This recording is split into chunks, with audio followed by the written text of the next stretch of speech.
আজ আমি আটা দিয়ে দারুণ স্বাদের একটা রেসিপি বানানো দেখাবো। নমস্কার, আমি রুমি। আপনাদের সবাইকে আবারও একটা দারুণ স্বাদের রেসিপিতে স্বাগত। প্রথমে একটা মিক্সিং বোল নিয়েছি, 1 কাপ আটা নিয়েছি, অল্প একটু লবণ দিয়ে দিলাম, খুব ভালো করে মিশিয়ে নিতে হবে। তারপর অল্প অল্প জল দিয়ে ডোটা রেডি করে নিতে হবে। ডোটা রেডি করে নিয়েছি, লেচি কেটে নিতে হবে। এবার অল্প একটু আটা ছড়িয়ে একটা লেচি নিয়ে এইভাবে রুটির মতন করে বেলে নিলাম।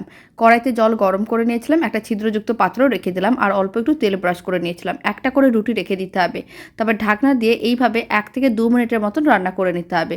সমস্ত রুটিগুলো একইভাবে রেডি করে নিয়েছিলাম। এখন দুটো সেদ্ধ ডিম আর একটা সেদ্ধ আলু, অল্প একটু লবণ আর একটা কুচনো পেঁয়াজ দিয়ে দিলাম। আর দিয়ে দিচ্ছি কিছুটা পরিমাণ নুডলসের মশলা। খুব ভালো করে মিশিয়ে নিতে হবে। পুরটা রেডি হয়ে গেছে। এবার সেদ্ধ করে নেওয়া রুটিটা নিয়ে নিলাম, আর অল্প একটু আটা ও জলের ব্যাটারটা ছড়িয়ে দিলাম। তারপরে পুরটা এইভাবে একটা সাইডে রেখে দিতে হবে, আর রোলের মতন করে বানিয়ে নিতে হবে।